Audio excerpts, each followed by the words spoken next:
Welcome back to SFDC Entertainment. I'm your host, Josh Musoke, and we're here covering Oktagon 56 at the Media Day. I've got Aaron Aby with me today. First of all, how are you doing, man? I'm good, thanks, Josh. Yeah, it's good to be here and just experience like the media and the venue before fight night. Yeah, and I do firstly want to start with the fact that you are the main event, and a lot of pressure comes with that. So how are you kind of dealing with that kind of cycle right now? I feel like pressure's privilege. Yeah. That's what you want as an athlete, and that's what this type of pressure when I've had to go through other things in my life is something I feed off, because these are the moments that you have to embrace and enjoy. So I love the pressurized sporting environments, if you get me, because I feel like that's where I can perform and look to show what I'm made of. Yeah. And just sticking with fight, because I'm going to get more into what you just alluded to, but just sticking with the fighting for a second, your opponent, he's got some championship pedigree, and with this being a title fight, how do you kind of overcome that and get that victory? I feel like it wouldn't be an Aaron Aby story without probably a really tough opponent in front of me for the belt. I've fought Sam before. It truthfully probably wasn't even close. He was a lot better fighter that night than myself. It's been 3 years since that fight.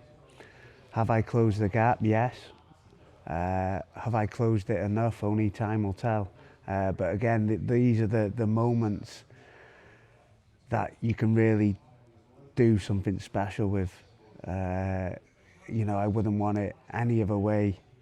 I've seen the odds online, and they massively favour him, and as they should. But this is my chance to achieve destiny, and now I've got to just go out there and give it everything I got. What are those kind of keys to victory? Not to expose your game plan or anything like that, but what do you believe is going to make the difference from a familiar opponent? I feel like I've improved since the last one, and one of the big things in the last one was the size difference. I woke up, ate breakfast, drank water to weigh in on the scales because I didn't want him to know how light I was. So since then I've been looking to gain weight, get stronger, get physically better, because in that fight he just threw me around. We look like two different weight classes. So I think that's going to play a key part. This time's 5 rounds, last time 3 rounds. And also there was no crowd, which people, I don't think they estimate the importance a crowd can do. Yeah. So that's going to play a part on the night as well. And I think all these little differences are going to make this a very competitive and exciting fight. Yeah, and preparing for this interview and doing the research, I felt it was quite a bit different to the others. And now that we've got the fight stuff out of the way, I do just want to talk about quite an inspirational story that you have. I was scouring through your social media, and I saw that you've recently celebrated 5 years cancer-free. You've overcome cystic fibrosis. So when you take on a battle like that, I mean, you're clearly battle-tested in a way very different from any shallow thing like fighting. How does that now, feeling kind of like you've got this second or even third chance at life, how does that factor into your mindset when you're training? Again, it just makes me appreciate everything. And that's what I said to you earlier about this pressure's a privilege. Because there's been times I've been waiting a phone call to where if I'm going to live or die. Yeah, it felt silly even calling it pressure for fighting. But again, that and when I'm in those dark moments, the hope of something like this happening got me through that. The hope of fighting again, the hope of fighting for a world title, becoming a world champion, those moments got me through those dark times, and now they're at my fingertips. And again, Sam's a really good fighter. I don't know if I'm going to win on April 20th. Do I believe I can win? Yes. Am I going to do everything I can to win?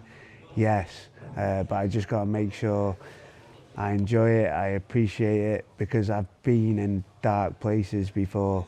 So I just got to enjoy this and embrace it. And the last time I was in Birmingham, I was getting my operation, which I didn't know if I was going to come out the other end of. I went in there for a life-saving op. The lymph mass in my stomach was where it takes blood to and from the heart. So they were like, if they touch that, you're gone. We might open you up, see cancer spread to your spine and everything. You'll be gone, we'll just close you up and you'll have end-of-life care. So that was the last time I'm in Birmingham. Now I'm back here, fighting for a world title in Birmingham. So these are all the things that can make what happens on April 20th really, really special. It being this story, it being Oktagon, the biggest organisation in Europe, it being Sam Creasey, who's probably the best fighter outside of the UFC, should be in the UFC in my opinion, the guy who beat me the most out of all my losses. But could that be why it's all meant to be for that night? We'll see. Well, and just finally, just a message for anyone who was going through the same thing as you, or kind of battling against odds. What would be your message to them to find that hope like you have? Yeah, like, you know, sometimes I feel like we're always like, looking for happiness, or we always think like life's going to be easy. But I think like for me, after all this, I've come out of it knowing that life isn't easy. You're never going to be happy. You could have all the money in the world and you're not going to be happy.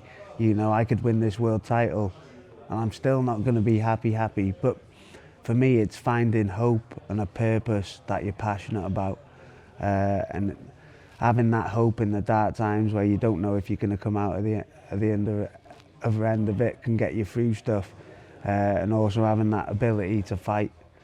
And for me, just knowing that, like, and to tell other people that, you know, you will be okay. It's going to be okay. That can help get you through it, and then you just keep putting the bricks in place to come out the other end. Yeah, man. Nah, that's great, and you've got a real special story. Thank you. And beyond fighting, we're looking forward to looking to see how that progresses. Awesome, thanks, Josh. Before we do go, we do have a little special gift for you here. Oh, quality. Latest clothing from our brand, SFDC. Awesome. Yeah, nice. Thank you. You take that one, and yeah, we're really glad to have you on the platform. Appreciate it, man. Yeah, class. Thank you.